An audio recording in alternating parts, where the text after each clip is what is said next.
Cordial saludo.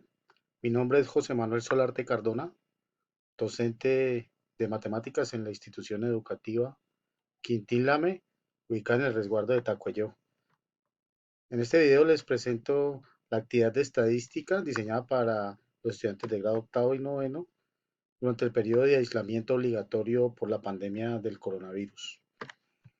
La estadística es una rama de las matemáticas que nos permite hacer análisis de datos sobre cualquier tema que yo desee estudiar. Normalmente estos datos se organizan y con ellos se sacan, se estudian y se sacan conclusiones importantes que me permitan mejorar los procesos que estoy estudiando. Los conceptos básicos de la estadística son población, que son todos los individuos o elementos sobre los que yo realizo el estudio. Valga decir que la población no solamente son personas, pueden ser objetos, pueden ser plantas y lógicamente también pueden ser grupos poblacionales. La muestra es un subconjunto representativo de la población y se utiliza cuando no le puedo preguntar a todos los integrantes de una población, es decir, cuando la población es muy grande. Tomo una muestra y con esta muestra realizo el estudio. La variable estadística, que es la característica que le deseo estudiar a esa población, la variable tiene que ver justamente con la pregunta que yo hago en el estudio estadístico. ¿Cuántos años tienes? En este caso la variable sería la edad. ¿Cuál es tu peso? En este caso la variable sería el peso. ¿Cuál es su color favorito? ¿Cuál es su programa de preferido? Entonces la variable va inmersa en la pregunta que yo hago a la población. Existen dos tipos de variables. Pueden ser variables cualitativas que tienen que ver con atributos o gustos, como por ejemplo color favorito, programa preferido, la materia que más te gusta. Nótese que siempre tiene que ver con gustos o preferencias de las personas. Las variables cualitativas no se pueden representar con valores numéricos. Y las otras son las variables cuantitativas, que sí se pueden representar mediante números o mediante medidas. Las variables cuantitativas son, por ejemplo, la edad, el salario, número de hermanos, estatura, peso. A su vez, estas variables cuantitativas se dividen en cuantitativas discretas si los valores numéricos son valores enteros. Por ejemplo, cuando yo indago sobre el número de hermanos de una población, no podría contestar tengo 2,5 hermanos o tengo 4,8 hermanos. Siempre la respuesta para esta pregunta del número de hermanos será un número entero. 1, 2, 3, 4. Por lo tanto, estas son variables cuantitativas discretas. Si la variable acepta números decimales, entonces se denominan cuantitativas continuas. Por ejemplo, la estatura. Una persona puede medir 1,54. Fíjense que aquí ya hay un número decimal. Puede medir 1,70, puede medir 1,85. En este caso, los valores son decimales, entonces las variables se llaman cuantitativas continuas. Para yo poder estudiar bien los datos obtenidos de una encuesta, la información se debe organizar. Se organiza principalmente en tablas de frecuencias y en diagramas de barras y circular. Vamos a estudiar las tablas de frecuencias para datos no agrupados, porque en los grados siguientes se estudiarán las tablas de frecuencias para datos agrupados en intervalos o intervalos. En este caso, el estudio aplica para datos aislados, no agrupados se llaman. Mm, Estas tablas de frecuencias para datos no agrupados se utilizan para variables cualitativas y para variables cuantitativas que tienen pocos valores y que estos valores sean discretos. Ya vimos la diferencia entre valores discretos y continuos. Aquí están las partes, los elementos de una tabla de frecuencias. No voy a hacer la lectura de ellos, voy a explicarlo sobre el ejemplo. El estudiante le queda para que pueda hacer la lectura respectiva. Sin embargo, con el ejemplo voy a explicar lo más pronto cómo se puede construir la tabla. Se preguntó, el ejemplo dice, se preguntó a los estudiantes del grado 8.3 del Colegio Quintín Lame cuál es su color favorito. Y aquí están las respuestas que se obtuvieron, ¿sí?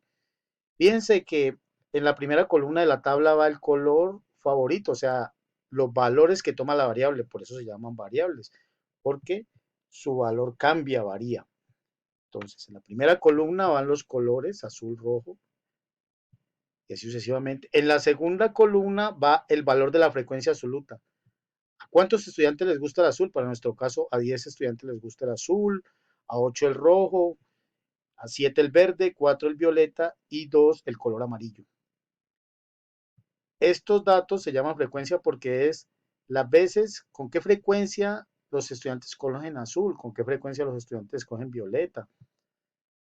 La frecuencia absoluta acumulada se construye sumando los valores de la frecuencia absoluta de la siguiente forma. En esta primera celda escribo el primer valor de la columna de la frecuencia absoluta 10 y voy sumando estos valores de acá para construir los demás. Observen, 10 más 8 da 18, 18 más 7 25, 25 más 4 29, 29 más 2 31. Este valor de 31 debe coincidir con el valor total de datos que también se tiene aquí en la columna de la frecuencia absoluta, que es 31, es decir, el número de estudiantes a los que se les preguntó. Para obtener el valor de la frecuencia relativa, divido el valor de la frecuencia absoluta entre el total de datos, es decir, 0,32 surge de dividir 10 entre 31, 0,06 surge de dividir 2 entre 31, y así se obtienen los demás valores. Al sumar todos estos datos debe dar 1. Asimismo, la frecuencia acumulada relativa se construye como la frecuencia absoluta acumulada, sumando los valores de la frecuencia relativa. Para el porcentaje, simplemente el valor de la frecuencia relativa se multiplica por el 100% y se obtiene el valor del porcentaje.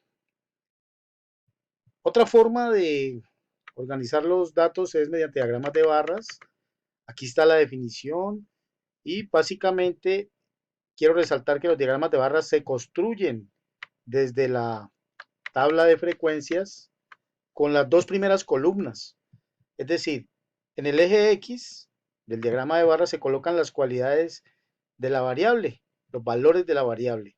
Para nuestro caso, los colores. Y en el eje Y se colocan los valores de la frecuencia absoluta. Veámoslo en nuestro ejemplo, el diagrama de barras. Aquí tenemos en el eje X los colores y en el eje Y los valores de la frecuencia absoluta, es decir, a 10 estudiantes les gusta el azul y a 4 el violeta y así sucesivamente. Observen que este diagrama de barras me permite construir la tabla de frecuencias y de la tabla de frecuencias yo puedo llegar al diagrama de barras. Son datos bidireccionales. La otra forma de representar la información es mediante diagramas circulares, también llamados diagrama de pastel o de sectores. Estos diagramas los voy a explicar aquí. Aquí nos muestra cómo calcular el ángulo para realizar el gráfico. Voy a explicarlo con el ejemplo. Observen que tengo el diagrama circular del ejemplo anterior. Al 32% les gusta el azul, al 26% el rojo y así sucesivamente. Estos valores de porcentaje son exactamente idénticos a los obtenidos aquí en la tabla de frecuencias. Observe azul 32%, rojo 26% y así sucesivamente. Entonces, nos queda es cómo calcular el valor del ángulo. Lo que se trata es que en un círculo de 360 grados, el total del círculo representaría el 100%. Si fuera la mitad del círculo, sería un ángulo de 180 grados, la mitad de 360 a 180 y representaría el 50%. Si fuera la mitad de la mitad, sería un ángulo de 90 grados y representaría el 25%. Entonces, el valor de este ángulo es directamente proporcional al porcentaje que se quiere representar en el sector. ¿Cómo se calcula el ángulo? Se calcula mediante la fórmula sencilla 360 dividido entre el número total de datos multiplicado por el valor de la frecuencia absoluta del dato que quiero hallar. Veámoslo con el ejemplo. Para este ángulo amarillo, que es el ángulo más pequeño, sería 360 dividido entre 31, que es el total de estudiantes a los que les pregunté, multiplicado por 2, que es el número de estudiantes al que les gusta el amarillo, y eso nos da un ángulo de 21,6 grados que aproximado al mayor entero es un ángulo de 22 grados. Así yo puedo calcular el valor para cada uno de los ángulos de los sectores. Quiero mostrarles, aquí está el ejemplo para el ángulo azul, para el ángulo del sector azul, que es un ángulo grande. Sería 360 dividido entre 31, que es el número de datos, multiplicado por 10, que son los estudiantes que les gusta el color azul. Y eso nos da un ángulo de 115,2 grados, que aproximado al mayor entero da 115 grados. Corresponde justo a este ángulo de aquí, 115 grados. Noten que es un ángulo un poco mayor de 90 grados. Y esta es la manera como se construyen, se hallan el valor de los ángulos. Ya para hacer el dibujo se utiliza la herramienta del transportador para dibujar cada uno de los ángulos y sus respectivos sectores. Finalmente, mis apreciados estudiantes, eh, les quiero mostrar las medidas de tendencia central. Las medidas de tendencia central son tres: moda, media y mediana, y se calculan solo para variables cuantitativas, no se calculan para variables cualitativas. Es un dato muy importante, ya que son medidas en las que se utilizan operaciones matemáticas con números, y las variables cualitativas no se pueden representar con números. Por eso, es muy importante tener presente que las medidas de tendencia central solo aplican para variables cuantitativas.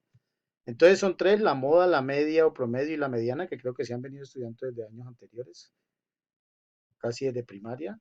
La moda, sabemos, es el dato que más se repite. La media o promedio es la suma de todos los datos dividido entre el número de datos.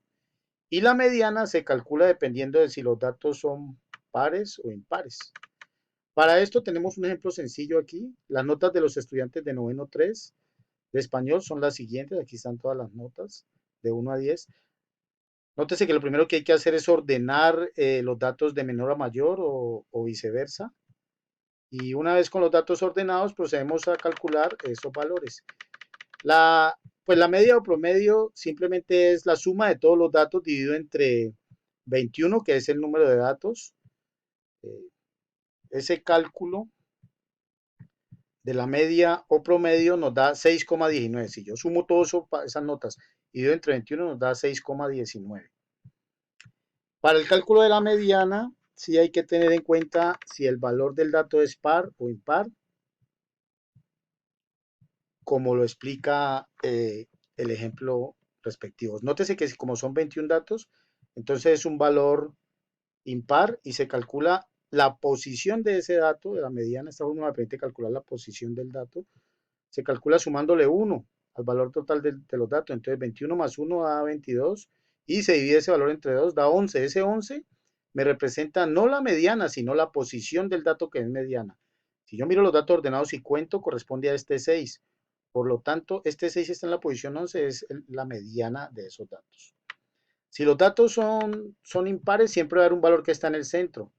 Pero si los datos son pares, habrán dos valores que ocupan el valor del centro. En este caso, cuando los datos son pares y hay dos valores que ocupan el valor del centro de la mediana, esos dos valores se promedian o se dividen entre dos. Para hallar la posición que ocupan esos datos, el total de datos se divide entre dos. Fíjense, y esa me da la posición del primer dato. Para nuestro ejemplo, voy a quitarle un valor del dato, una nota, y nos quedarían 20 notas para que queden valor par. Entonces sería 22 entre 2 da 10. O sea que el primer valor está en la posición 10 y lógico, el segundo es el que sigue, estaría en la posición 11. Estos dos valores, la posición 10 y 11, son los valores de la mediana, se promedian y se calcula la mediana. Como son iguales para este ejemplo da 6, pero podrían ser diferentes y daría un valor diferente. Finalmente, es muy importante que el análisis de los datos, ¿no? Podemos manifestar que en promedio los estudiantes del grado 8.3 aprueban el área de español con la nota mínima de 6. Se deben tomar medidas para renovar la metodología de enseñanza en el área de español y así mejorar el rendimiento académico de los estudiantes. Esto pues es el análisis que me permite hacer los datos de medidas de tendencia central y los análisis de barras y circular. Finalmente les presento las actividades para los estudiantes. Espero que sean de su provecho, que puedan aprender mucho, y cualquier duda no duden en preguntarme al 310-89-44-620. que estaré atento para colaborarles.